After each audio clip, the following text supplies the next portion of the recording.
Good afternoon. The Friends of Fashion welcome you to our new historical review, Churches of the Copper Country. My name is Millie Pirola. I'll be your narrator today along with Llewellyn Hellman as we share our stories of the well-known churches of the Copper Country and delve into their history and how they served their people. We hope you'll enjoy our live models in authentic vintage clothing, our live music coordinated by David Bazat, and our historical photos researched and produced by Patty Soderin and controlled today by Vicki Birdball. We would like to acknowledge the Michigan Tech Archives for the many photos you will see during the performance today. Sundays were a welcome day of rest for settlers as they struggled to eke out a living in this harsh new land.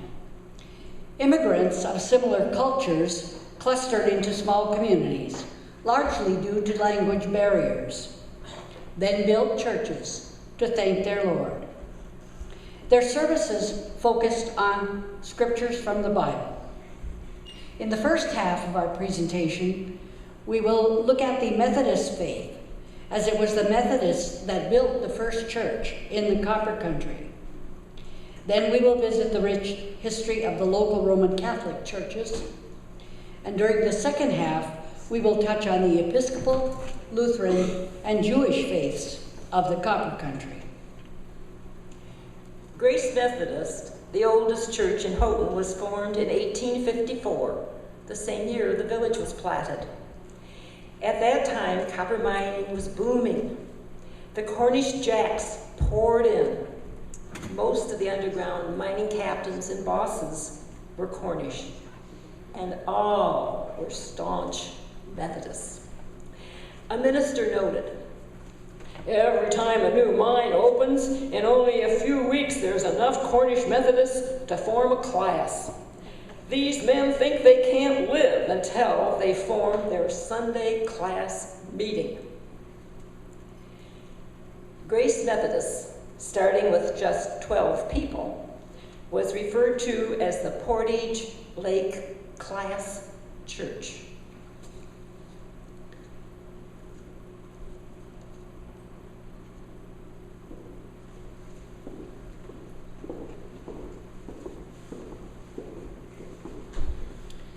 Captains James Pryor and Thomas A. Trevathan were both charter members and board trustees forming this early church. They were exemplary members, faithful attendants, generous contributors, and constantly helped the church financially at the month's end when it was short on money to meet their bills. Here we see their wives dressed in their Sunday best. Lori might be Ellen Trevathan, attired in this charming silk gown. The fabric is woven in dark green and black threads, giving the effect of a striped print. Lovely lace trims the neckline and cuffs. Tiny pleats at the fitted waist create the extreme fullness in the skirt, to accommodate Milady's crinolines or hoops. Ellen might have chosen to wear this sweet bonnet and carry a matching green drawstring satchel. Sandy portrays Elizabeth Pryor as she models a very stylish cape, enhanced with tape ribbon, stitched throughout the garment to create intricate designs. The cape overlays her voluminous burgundy skirt, enhanced with black ruffle trimming. Today, she chose to wear a burgundy bonnet, nicely coordinating with her ensemble, and she carries a small reticule.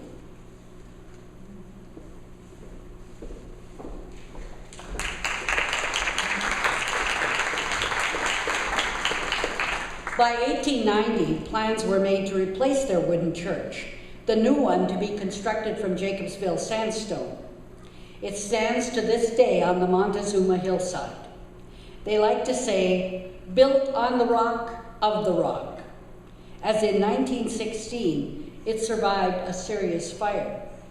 I quote, "Even fire was no match for our sandstone building." With just the stone walls remaining, it took 2 years for the church's restoration, which incorporated beautiful stained glass windows and outstanding woodwork. 100 years later, a major addition was added, echoing the lines of the original building. A parking lot was established, a necessary addition, as back in the old days, people walked to church or came in horse carriages. Shortly after the Houghton Methodist Church was established, a sister church was added in Hancock. This was the oldest of Hancock's religious institutions and located where the present Copper Crown Motel resides today. The same minister served both churches for several years. However, by 1900, the congregation wanted a larger church in a more central location. A cornerstone was laid, and by 1903, the new First Methodist Episcopal Church was dedicated. Over the years, the name was shortened to the United Methodist Church.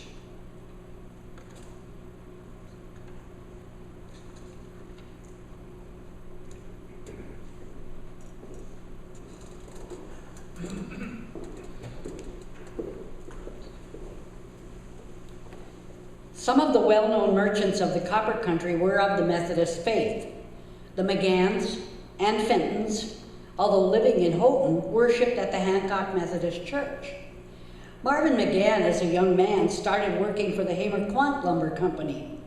As he learned the trade, he began thinking about going out on his own. The rest, as they say, is history, and the beginnings of the McGann Building Supply of Hancock. In 1930, Marvin met this nice young lady, Elsie, daughter of the owners of the Dale Flower Shops. A marriage was soon to follow. This was during Depression times, so the couple opted for a small ceremony in the Dale garden that was lovingly decorated with numerous baskets of flowers. Her gown is quite fragile, so we've chosen a similar dress based upon the photograph. Our model, Alexandra, portrays this bride, wearing this sweet early 30s gown. It's fashioned from net lace, all enhanced with satin ribbon. This gown reflects the 20s with its added flounce of handkerchief-styled hemline, so she chose to wear a 20s cloche instead of the traditional veil. She carries a garden bouquet of flowers. The groom, Byron, wore a black suit of the times.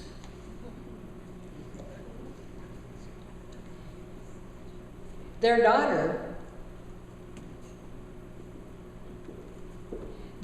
Nancy McGann, married her high school sweetheart, Jack Fenton, in the 50s. Jack's father was the manager of Houghton's Montgomery Ward store. As you study the photograph of this happy couple, Alexandra might be Nancy, wearing her original wedding gown, purchased on a shopping trip to Milwaukee. This lovely gown is fashioned from organdy, the front panel enhanced with eyelet and embroidery, featuring cap sleeves and a long following train. Our bride's shoulder-length veil is pleated around a little circle cap. She carries a lovely bouquet of white flowers.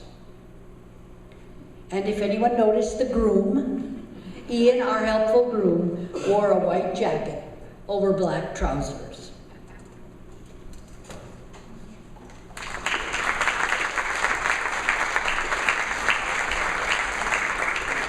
The Roman Catholic faith. The beginnings of the Catholic Church in the Copper Country are associated with Bishop Frederick Baraga of Lens, the snowshoe priest. He traveled on foot during the winter months, ministering to his far-flung church communities. He served the native population and even the small communities of copper miners at the tip of the Keweenaw Peninsula, covering distances of more than 60 miles.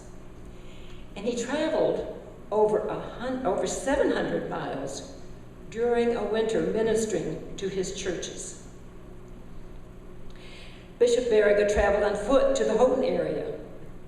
At first, services were held in a boarding house, then at a school. He named this parish St. Ignatius. Over the next 4 years, the parish struggled to raise enough funds to build a church. Finally, they broke ground and erected a wooden structure that served their needs for the next 43 years. In 1895, a new priest arrived, and his first project was to make plans for a new church building. In 1902, only 7 years later, the Church of St. Ignatius Loyola was built. It cost $65,000.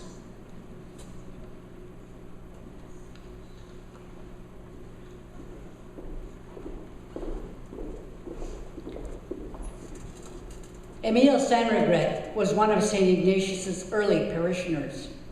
He grew up in Lens, and at the age of 15, he started his first enterprise with a car, meeting the Northwestern train at the Lens depot, where he chauffeured passengers to their destinations.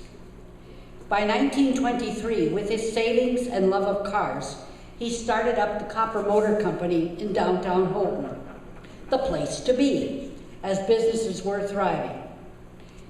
It wasn't long before he fell in love with a young lady named Gladys, and wedding plans were made. It was the 20s, and the bride fell in love with this gorgeous beaded chemise and wondered, is this appropriate for a church wedding? Well, yes. During the service, she would cover her chemise with a lace shoulder veil. Hannah, our bride, is wearing her original dress on loan to us today. A lovely silk chiffon enamored with bugle beads, stitched in intricate designs throughout the dress. She entwined her headband with traditional orange blossoms. The bridesmaid, Rebecca, wears a classic chemise, fashioned in a pleasing shade of peach, with a posy corsage at the shoulder and pleating at the hemline, very fashionable at that time. Mary portrays one of the guests at the festivities, appearing in this festive flowing chemise in a bright shade of lime. She added a cool feather to her hair for the 20s look. Ellie wears an equally lovely golden chiffon dress, enhanced with tucks and ribbons. She chose a charming golden hat, matching the tones of her dress.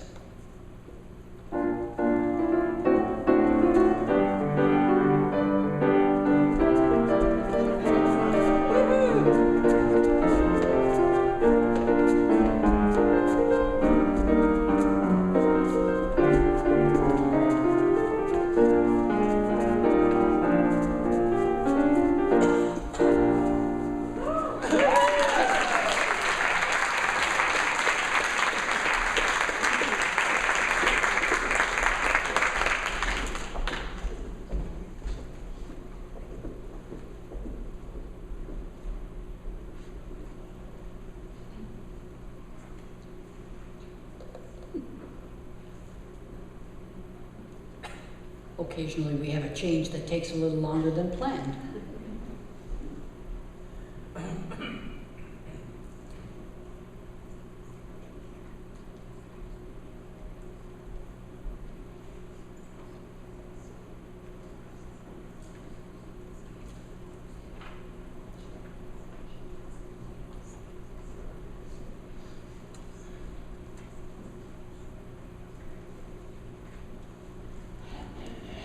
I'd sing, but you'd run out.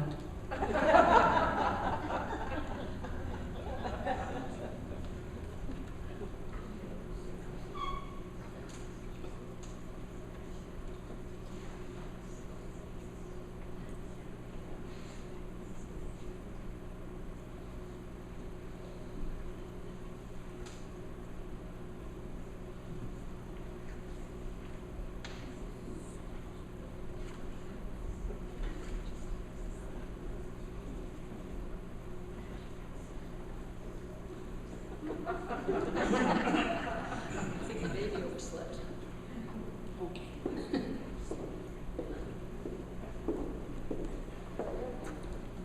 The Emile Saint-Regret family raised 6 children, all baptized at St. Ignatius. Our doll portrays their daughter, Mary Saint-Regret Healy. This is her original baptismal gown, hand-sewn from sheer batiste or lawn. The bonnet was made by adding ties to a folded lace handkerchief. It became a keepsake to be unfolded and carried on her wedding day.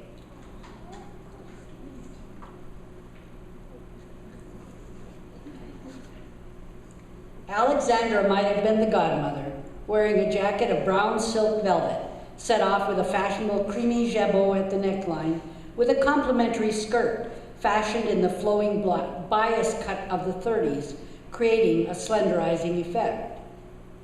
She wears a broad-brimmed hat, another also in the style of the 30s. Byron is the godfather in a typical 30s suit.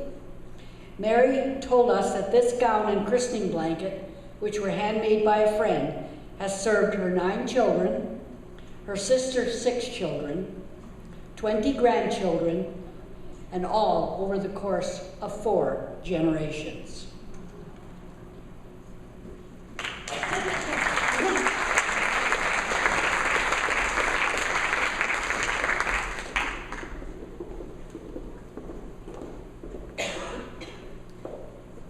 "21 years later, the baby, Mary Saint-Regret, was united in marriage to her high school sweetheart, Tim Healy, at St. Ignatius.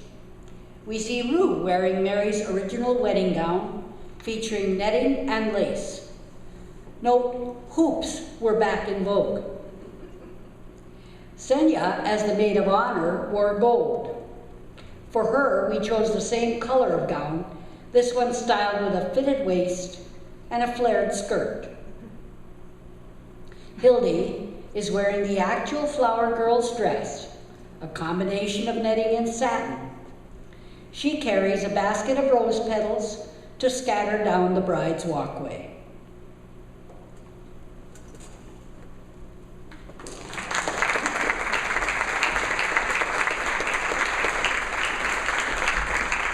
St. Aidan's Catholic Church in Chassel was first a mission of St. Ignatius of Houghton. During the summer, Father Regas traveled to Chassel every 2 weeks to say Mass. During the winter, he came only once a month. Sunday worship services and baptisms were held in Chassel homes, but weddings and funerals took place in Houghton at the St. Ignatius Church.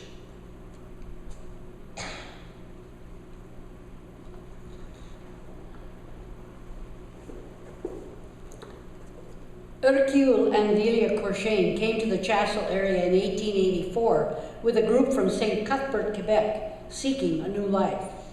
Relatives had written glowing reports about this rich land with many opportunities. Before leaving Quebec, Hercule, better known as Archie, used to swim across the river to visit Delia, dreaming of marriage when they would arrive in this new land. Upon arrival, homes were completed, and finally, Archie and Delia's dreams came true. The couple took their vows at St. Ignatius Loyola Church, the nearest church in existence at the time. Perhaps Delia, thinking of the future, packed this tailored ensemble in her trunk for the ceremony. Here's Kara, showing a jacket of the 1880s, fashioned from elegant silk with corded trim, paired with a skirt fashioned from a silk embossed taffeta. Her petite veil would be easy to tuck between garments in her trunk. Ian, who's portraying Archie, wore his Sunday suit, black wool, set off with a country gentleman's hat.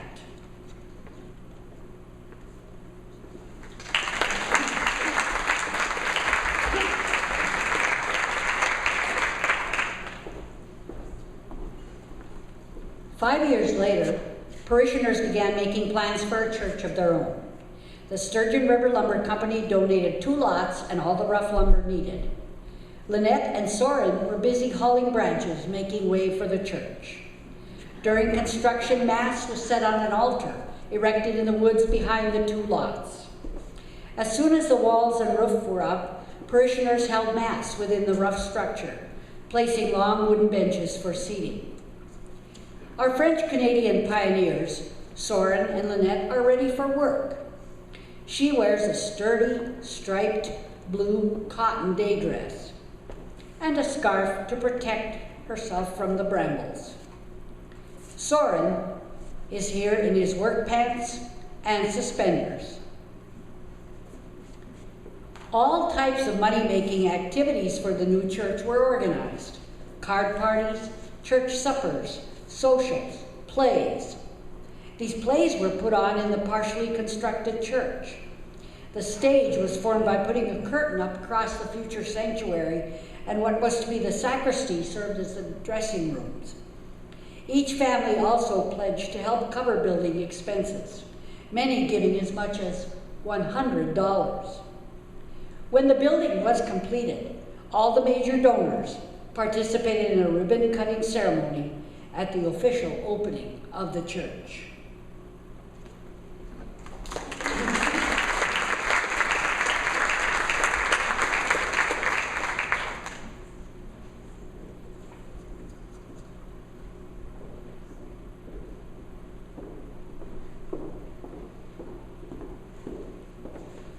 In July of 1890, Father Regis became the first resident pastor living in the sacristy.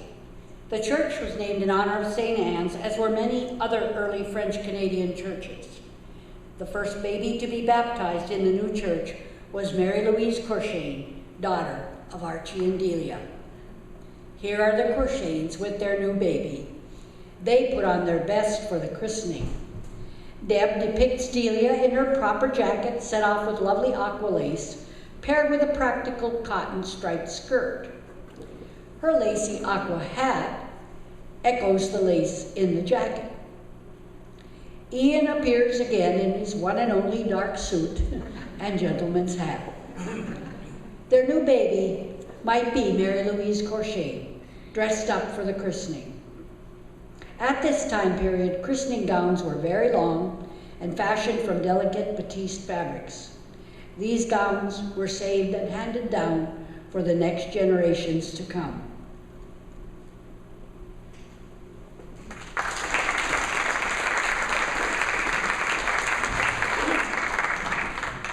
Services were conducted in French until 1917, when a new priest came who spoke little French. Over the years, the church was enlarged, stained glass windows were added, electricity and water were installed, the pot-bellied stove was replaced by a wood-burning furnace, a larger steeple was built around the old one, and a stucco coating was added to the building's exterior.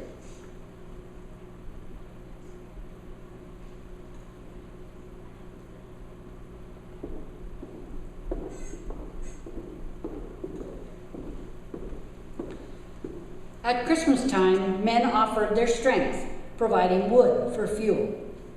Women offered gifts to the church. Mrs. Julia Drapeau and Miss Sophie Ruel often traveled by horse and cutter to homes and farms in the area, collecting whatever contributions the parishioners could make for social functions that supported the parish. Sandy and Kirsten portray these two women. Sandy keeps warm in her classic wool cape, set off with a rich fur collar and plush velvet hat, paired with a unique striped wool skirt. Her basket is filled with goodies from the parish. Kirsten's ensemble features a skirt woven in a twill effect, paired with a cape fashioned from changeable black-brown velvet with unique fringing. An added lining and fur collar keep her warm as she calls on the parishioners. She wears a stylish gold velvet hat, set off with a nice plume. Her basket holds stitchery collected from the parishioners. Victorine Courchain, another daughter of Archie and Delia, was one of the early organists, beginning in the 1920s at St. Anne's. Later, she began teaching her nephew, David Bizot, to play the church organ, and at the age of 14, Dave began playing for services. His amazing talent has served the church for 56 years, along with his voice, blending in with the choir as it soared from the balcony over the years.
St. Joseph's Catholic Church of Lake Linden.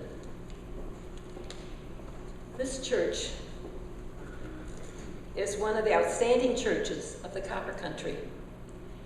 Settlers came to Lake Linden as early as 1850. They attended Mass and Calumet, and there were only about 25 Catholic families that lived in the area. Occasionally, a visiting priest offered Mass in the public school or in a private home. Rue might be one of these early immigrants in her lightweight cotton dress, and of course, a scarf or weavy or whatever on her head. This print is interesting as it looks like shirt fabric, but is also very durable and not confining in her daily work. In 1867, Calumet and Hepcliff Mining Company built a stamp mill in the community. With the stamping and lumber mills, job opportunities grew, and many French-Canadian families were attracted to this area. Suddenly, there was an acute need for Lake Linden to have their own church. Byron portrays citizen Joseph Gregory, a major benefactor of that church. He came first as a simple woodcutter, but then learned carpentry and became a carpenter, and proving his talent, he reached the rank of foreman. By the end of the year, he was a contractor, and a little while after, he established a sawmill near Torch Lake. This man contributed all the lumber to build their first small church, dedicated in 1871, which stood at the present location of today's St. Joseph's. In the next year, Gregory donated another $900 and the required lumber for their rectory. Senya, perhaps the wife of the new mill superintendent, is dressed for Sunday worship in this new church. As the saying goes, you put on your best for the Lord. She chose to wear this stylish waist set off with a rust smocking at the yoke and sparkly ribbon trim, pairing it with a nice brown woolen skirt. Her perched forward hat and purse are indicative of the times.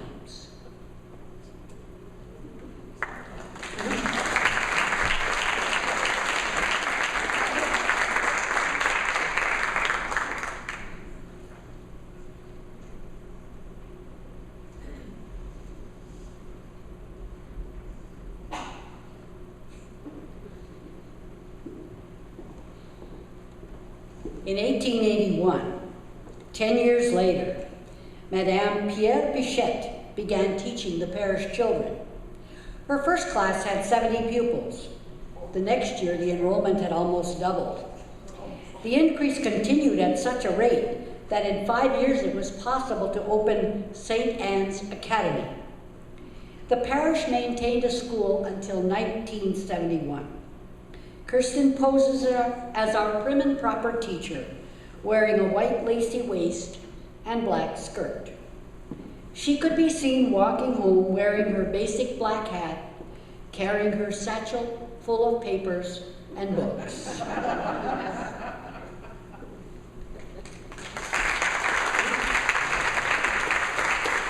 I know there are some former teachers in the audience and they can relate to that heavy satchel, although ours were a little more modern.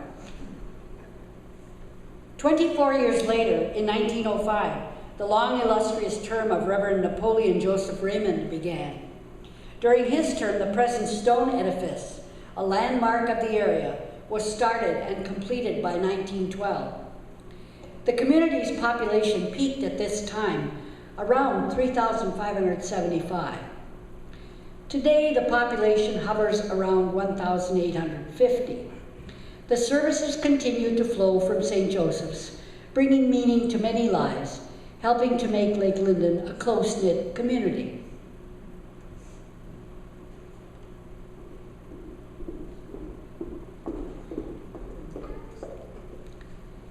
First Communion is an important sacrament in the faith of Catholics, some Lutherans, and Episcopalians.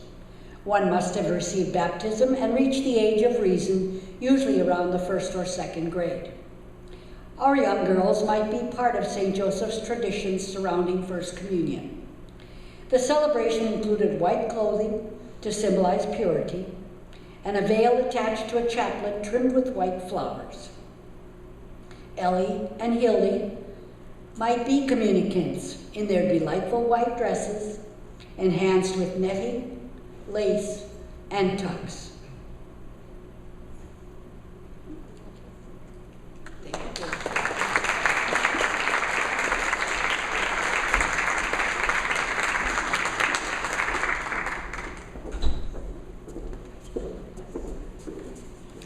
After Mass on Christmas Eve, the family returned home and was served the traditional French-Canadian tourtière, better known as pork pie, made from a combination of ground meat, onions, and savory seasonings, then baked in a traditional pie crust. This family is getting ready to make their meat pie. Frederica, in her navy dress, set off with white trim, and Alexandra, in her fun black and white check skirt and the latest trend, saddle shoes. In the 80s, St. Joseph's decided to make pork pies as a fundraiser to support the church. It was such a success that today they have a crew working 2 days and make 1,600 pies. The men grind the meat, the women prepare the potatoes, spices, and crusts, and it's a time for joking and having fun in an assembly line.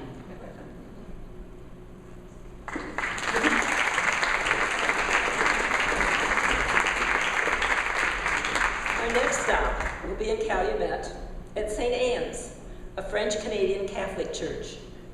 St. Anne's is a large, beautiful sandstone building, built in 1900, with impressive Gothic arches. Today, this church is the home of the Keweenaw Heritage Center, having been lovingly restored to much of its former glory.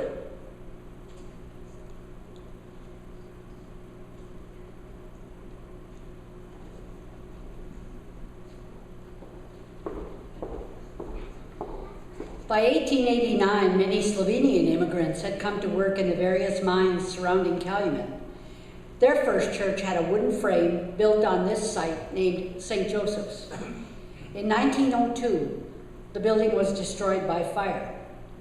The following year, plans for this elegant Romanesque church began, taking 6 years to complete at a cost of $100,000. The new structure was built from Jacobsville sandstone, displaying lovely cathedral-type stained glass windows. The interior featured an impressive 65-foot nave with a beautifully hand-painted mural in the semi-dome apse area. Soren and Mary portray our Slovenian immigrants. Mary is dressed in a homespun cotton print with a babushka on her head. Soren is ready to head out to the mining area for his day of work.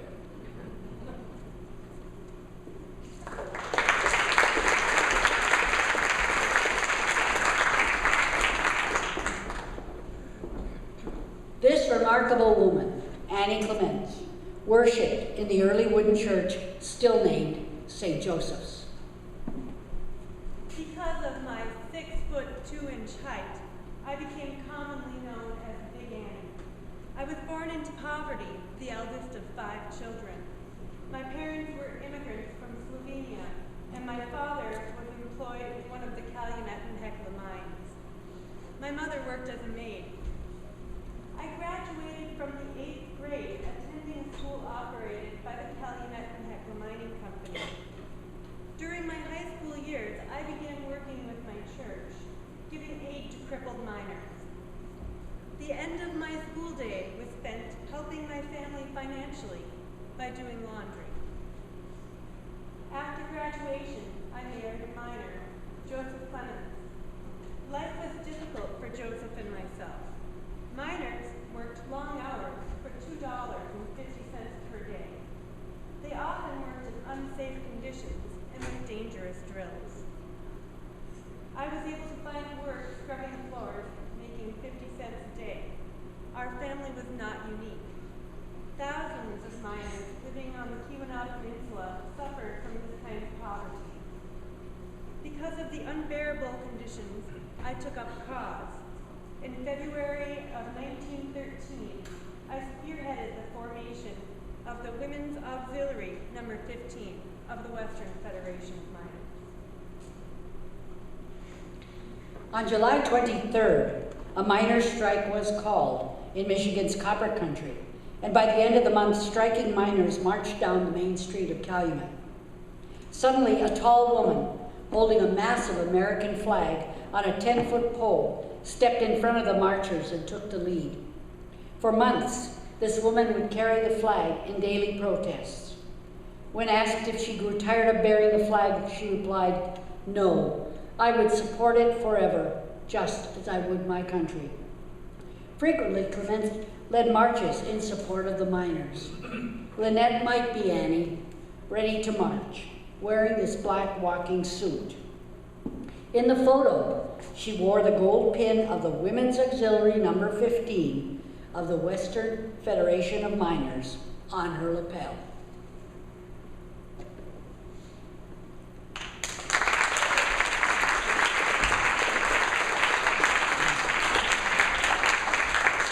By 1966, Calumet's population had drastically declined. For this reason, the 4 ethnic Catholic churches, St. Mary's, the Italian church, St. Anne's, the French church, St. John's, the Croatian church, and St. Joseph's, the Slovenian church, decided to merge into one body. St. Joseph's was chosen for their building of worship, having the largest seating capacity. Their joint name was changed to St. Paul, the Apostle, meaning to serve all. Looking at this photo, taken in St. Paul's Centennial Festival, we see the church ladies preparing ethnic foods.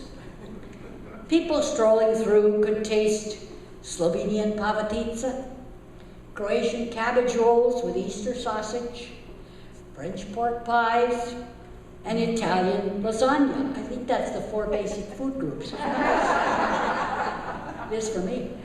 Later in the day, our ladies, Hannah and Deb, would shed their aprons. Note their colorful ethnic waists and skirts. Very, very festive. Our ladies expressed excitement about the evening polka dance.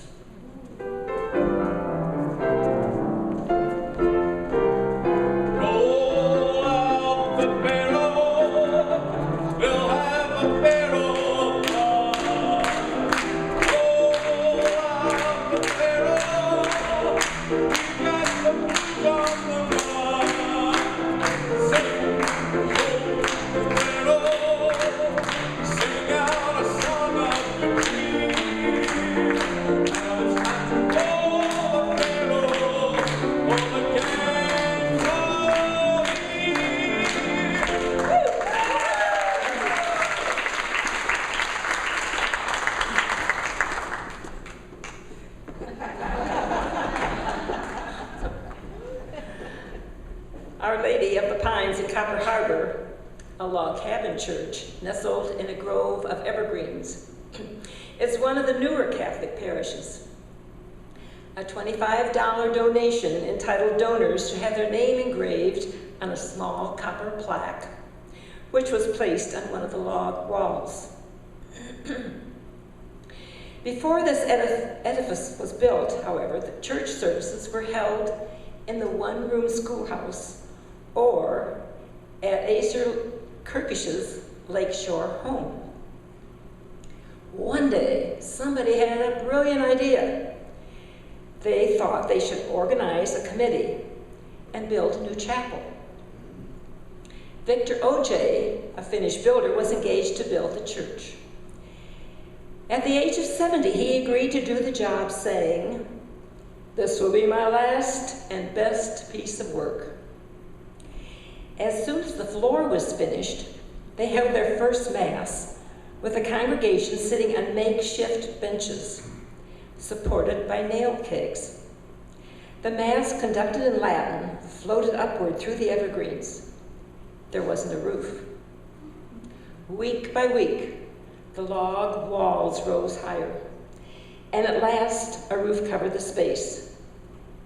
The original altar, a card table, was replaced with a native rock altar with handcrafted birch bark candlesticks and a copper cross with an alabaster figure of the crucified Christ.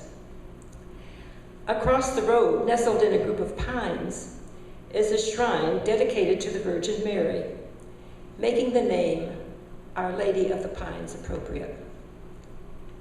The Kirkish family raised over $2,000 to purchase this marble statue from Rome. A verse in the shrine reads, "So lift the latch of the door of Our Lady of the Pines. Enter, kneel, and pray. You will be at peace, blessed and glad that you stopped in. When you return to your home far away, just the thought of this log church will bring you joy and a blessing."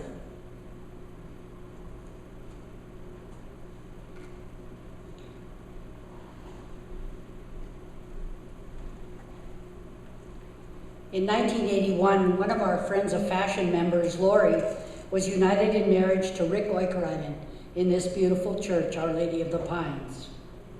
Lori, being an adept seamstress, made this simple soft gown. Her daughter, Kara, looks beautiful in this sheer cotton voile gown, trimmed with lace and ribbon. The fastening loops were hand crocheted for the pearl buttons closing up the back. Her silk veil is gathered into a wreath of flowers. Lori dried the flowers from her wedding bouquet and reworked them beautifully for Kara to carry today. Cam portrays our groom Rick. That day, he wore a silvery tux. A gray suit is the closest we could come to his original apparel.